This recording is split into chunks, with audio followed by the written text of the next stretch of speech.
নমস্কাৰ খক্ষতি মীনাক্ষীৰ আন এটা ভিডিঅ'লৈ মই মীনাক্ষী আপোনালোক সকলোকে স্বাগতম জনাইছোঁ আৰু আজি দুখন আঞ্জা একেলগে ৰান্ধি দেখাম। আজি দুপৰীয়াৰ সাজত কিনেকেনো ৰান্ধিলোঁ, কি ৰান্ধিলোঁ মই দেখাই আছোঁ, আহকচোন। এপিনে বৰকচুৰ এখন তৰকাৰী বনালোঁ আৰু মানিমুনি মোৰ দেউতাই পথাৰৰ পৰা আনিছিলে। এইখিনি মানিমুনি তুলি সেই মানিমুনিৰে ধুনীয়া এখন তৰকাৰী বনাম। আহকচোন চাওঁ। মানিমুনি পেটৰ বাবেও বহুত ভাল, সেইকাৰণে এইপিনে লৈছোঁ বৰালি মাছ আৰু বৰালি মাছখিনি ধুনীয়াকৈ নিমখ হালধি সানি লৈছোঁ। ইপিনে এটা কেৰাহী বহাই দি ইয়াতে তেল দিছোঁ আৰু মানুহে এনেই কয় এনেকৈ ৰান্ধিলে নুফুটে, এনেকৈ নুফুটে। আচলতে মই এনেকৈ ৰান্ধিহে ভাল পাওঁ। সদায় গেছটো একদম চিমত দি লওঁ। চিমত দি তেলখিনি গৰম হোৱাৰ লগে লগে মাছখিনি ধুনীয়াকৈ বহাই দিওঁ। মাছখিনি বহাই দি এখন ঢাকোনেৰে ইয়াক ঢাকি দিওঁ। এতিয়াও মই এনেকৈ দিছোঁ মাছখিনি দি ধুনীয়াকৈ এখন ঢাকোনেৰে ঢাকি দি তেতিয়াহে গেছটো আকৌ অকণমান বহাই দিওঁ। আকৌ যেতিয়া উঠাব লগা হয় তেতিয়া আকৌ ঢাকোনখন উঠোৱাৰ আগে আগে গেছটো আকৌ চিমত দি দিওঁ। তেনেকৈ মই মাছখিনি এনেকৈ ভাজি ল'লোঁ ধুনীয়াকৈ আৰু সেইখিনি তেলতে মই এটা জলকীয়া কুটি লৈছোঁ আৰু অলপ পিঁয়াজ দিছোঁ। আৰু এইখন ভাজি মোৰ থাকে বৰালি মাছ আনিলে বৰালি মাছৰ মূৰটো আৰু থেহেলাখিনি ধুনীয়াকৈ কুটি লৈ ভাজি দিওঁ। এতিয়া ইয়াতে আজি মই এড কৰিছোঁ অলপ লেচেৰা মাহ কেইডালমান আছিলে, সেইখিনি মই ইয়াতে আজি মিলাই দিছোঁ। খাই ভাল লাগিব। এইখিনি মাহখিনি দি লৈ মই ভালদৰে লৰাই দিলোঁ।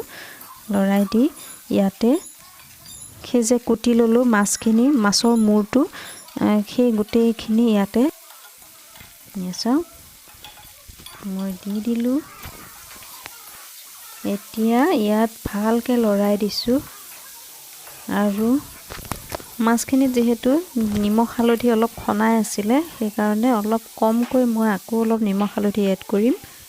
এতিয়া ইয়াতে অলপ নিমখ দিছোঁ, অকণমান হালধি দিম আৰু অকণমান জিৰা গুড়ি ইয়াতে দি লৰাই ভালকৈ ইয়াক অকণমান ঢাকি দিম। এয়া চাওক হৈ গৈছে, এইখিনি ধুনীয়াকৈ হৈ গৈছে। এতিয়া ইয়াক নমাই দিম। ভাজিখিনি নমাই লৈ সেইখন কেৰাহীতে মই অকণমান তেল দি পিঁয়াজ দিছোঁ আৰু ইয়াতে মই কচুখিনি ৰান্ধিম। অকণমান আদা, নহৰু, কেঁচা জলকীয়া একেলগে বটি লৈছিলোঁ, সেইখিনি দি দিছোঁ আৰু বইল কৰি লোৱা মই নেদেখালোঁ। সেই কচুখিনি ধুনীয়াকৈ ইয়াতে ঢালি দিছোঁ। কচুখিনি ৰঙা হৈছে, তাতে মই খাৰ দিছিলোঁ, সিজাওঁতে খাৰ দিছিলোঁ আৰু অলপ জালুক দিছিলোঁ সৰহকৈ। জালুক দিয়াৰ কাৰণে আৰু খাৰ দিয়াৰ কাৰণে তাৰ টেঙা ভাৱটো নাইকিয়া হৈ যাব।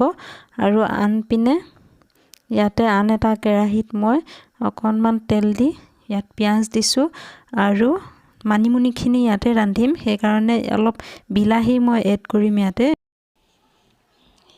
অলপ বিলাহী দিছোঁ, বিলাহীখিনি অলপ ভালকৈ ভাজি ল'ম। বিলাহী দি খাই চাবচোন কেনেকুৱা লাগে জনাব। হালধি দিওঁ, হালধি অকণমান নিমখ দিম।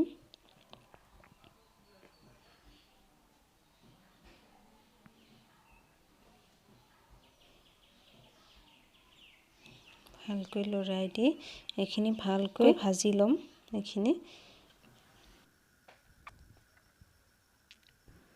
এইখিনি ভজা হৈ গৈছে। এতিয়া ইয়াত খুন্দি লোৱা মানিমুনিখিনি একেলগে ইয়াতে দি দিম।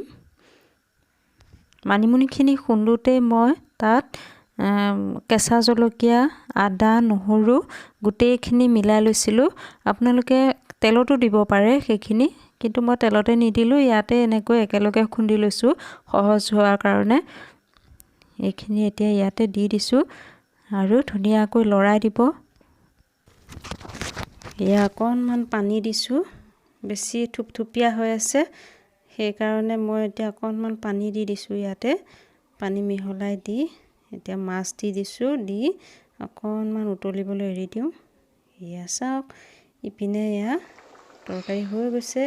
আৰু আন পিনে এইখিনি কচুৰ তৰকাৰীখিনি উতলি আছে, তাতে অকণমান কেইটামান ধনিয়া পাত কাটি মই মিলাই দিছোঁ। এতিয়া আমি গৰমে গৰমে খাওঁ আহক। কেনেকুৱা লাগিল জনাব মোৰ ভিডিঅ'টি। যদিহে ভাল লাগিল তেনেহ'লে লাইক শ্বেয়াৰ কমেণ্ট কৰিবলৈ নাপাহৰিব, আৰু যদি নতুন তেনেহ'লে ছাবস্ক্ৰাইব কৰিব মোৰ চেনেলটি। চাওক এনেকৈ দুপৰীয়া সাজটো আপোনালোকে এনেকৈ খাই দিয়কচোন, ভাল লাগিব, বহুত ভাল লাগে। মানিমুনি যিহেতু পেটৰ কাৰণে বহুত ভাল, এনেকৈ খাব পাৰে। এতিয়া মানিমুনিৰ ছিজন হৈছে, বহুত মানিমুনি পাব আপোনালোকে পথাৰত। কিমান ঔষধি গুণযুক্ত সেই তৰকাৰীখিনি, কিমান সোৱাদ হয়। এনেকৈ বিলাহী দি খাই চাবচোন বাৰু, ভাল লাগিব।